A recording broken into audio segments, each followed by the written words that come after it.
And I started managing Trick Trick. How do you meet Trick? Like the gooniest of goons Yeah, from the and a outside looking in. white Um, kid from Ann Arbor, right? exactly. How does that happen? So I'll tell you, it's kind of funny because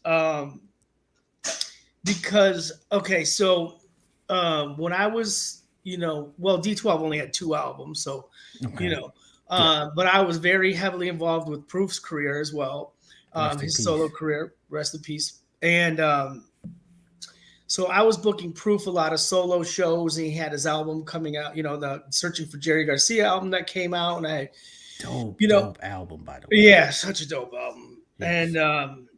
so Trick Trick had that song "My Name Is Trick Trick" that was popping on the radio, Mm-hmm. and well, it was just about to drop before it dropped, and then it got crazy play in Detroit, and and I had just seen that Street Life, and I knew the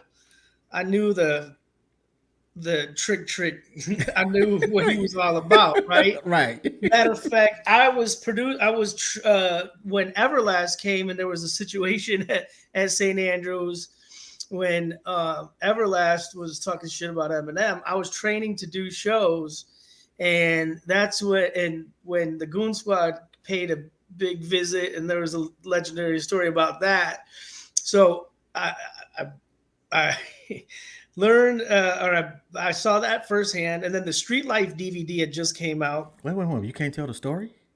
What's that? I'm getting there. Oh, okay. I'm sorry. Go So ahead. the I'll shut Street up. Life DVD came out, and this is before I met Trick Trick. Mm-hmm. Like, where he's got the AK. He's like, motherfuckers, pull out their knives. Please believe we got these all day, every day. And they showed that it was the Trick Daddy video, and they had 150 Goon Squad cats, Oh, stomped him out, and then oh, and I'm like, dang, okay. And then I met him one night at St. Andrews, and I was just like, all right, man, like, all right, cool. And then Proof was like, when My Name Is Trick Trick was about to come out, he was like, hey, can you start putting Trick Trick on my shows? I'm like, all right, cool.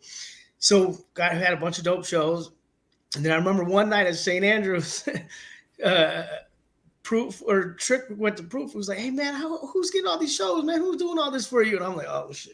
Like I'm trying to hide, get in the corner and duck.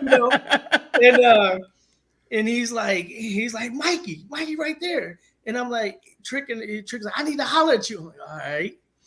So so he's like, yeah, what's good for you? I'm like, man, I don't know. Come, meet me at St. Andrews on Friday during the day or whatever. He's like, all right, cool. Me and my brother gonna pull up and whatever. And I'm like, all right. So I'm like looking at it like two ways, like shit, like, all right, I love my family. I don't want to fuck this up. And like, then I'm like, but I also don't want to do like a big contract and something mess up. So we talked it out. We came up with a percentage. We shook hands, and 20 years later, I've been on the phone with him 6 times today already, and we've never argued about money or anything.